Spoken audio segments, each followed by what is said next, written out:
हरे Krishna guys, Radhe Radhe. और आप सभी लोग कैसे हैं? आई होप सो आप लोग बहुत अच्छे होंगे। और मैं नहाकर आ गई थी मंदिर को क्लीन करने के लिए। और सुबह की मेरी शुरुआत होती है मंदिर को क्लीन करने से, नहाने से। और फिर मैं सबसे पहले करती हूँ मंदिर को क्लीन, अपने ठाकुर जी को भी उठाती हूँ।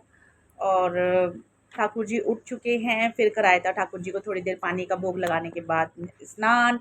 फिर हमारा मंदिर सज चुका था। आप भी कर लीजिए हमारे राधा कृष्ण के दर्शन।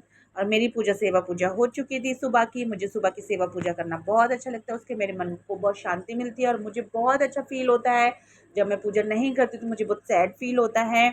और एक शक्ति होती है, आप पूजा ज़रूर करिए, चाहे आप थोड़ी करिए लेकिन करिए। फिर आ गई थी मैं किचन में। मैंने सुबह ही काट के रख दिया था सीताफल, और आज हम ठाकुर जी के लिए बनाएंगे सीताफल की सब्जी, जो कि मेथी दाना और हींग का आप तड़का लगा सकते हैं, लाल साबुत मिर्ची का। और ये बिना अनियन गार्लिक का खाना है। और आज ठाकुर जी की रसोई में बना था सीताफल, और ये बहुत सिंपल है और इसको बनाने में भी ज़्यादा टाइम नहीं लगता है। और सारे मसाले हमने इसमें डाल दिए थे। और फिर उसके बाद आपको इसको थोड़ा सा पकाना है, जिससे मसालों में जो सीताफल है वो मिक्स हो जाए। और फिर 2 सीटी लगा के तैयार हो गया था। फिर आ गए थे हम ठाकुर जी को नौका विहार कराने के लिए। देखिए, नाव तो नहीं थी लेकिन भाव थे भक्त के पास। आज मेरे पास भाव है, नाव नहीं है। ये जब भी वो लेकिन दुकान फिर गई भी थी मेरे ना को करानी थी ठाकुर जी को नौका विहार, तो मैंने सोचा प्लेट से ही नाव बना देते हैं। मैं ब्लॉग के लिए वृंदावन मैं गई थी लेकिन मैं नाव लाना भूल गई थी। तो इस बार मैं जाऊंगी तो नाव जरूर लेके आऊंगी और आपको भी मैं दिखाऊंगी। और फिर मेरे को बार बार लग रहा था कभी नाव डूब ना जाए, लेकिन मेरे ठाकुर जी ने नाव को डूबने नहीं दिया और बहुत इंजॉय करा। ये देखिए मेरे ठाकुर जी कितना इंजॉय कर रहे हैं और आराम से नाव में।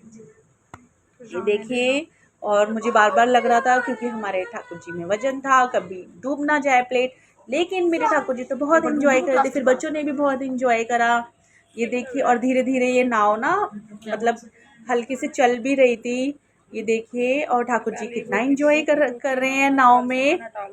ये देखिए, और फिर उसके बाद साइड टू बाय साइड में तैयारी भी कर रही थी शाम के ठाकुर जी के भोग की। और इधर हम नौका विहार भी करा रहे थे ठाकुर जी को, और ठाकुर जी बहुत एंजॉय कर रहे हैं। ये देखिए, और आखिरकार आज तो मैंने नौका विहार ठाकुर जी को करा ही दिया। बहुत दिन से मैं सोच रही थी। और आ गई थी मैं किचन में। ये है शाम का टाइम, और मैं दोपहरी में सारी शाम के टाइम की प्रिपरेशन करके रख देती हूँ ठाकुर जी के लिए।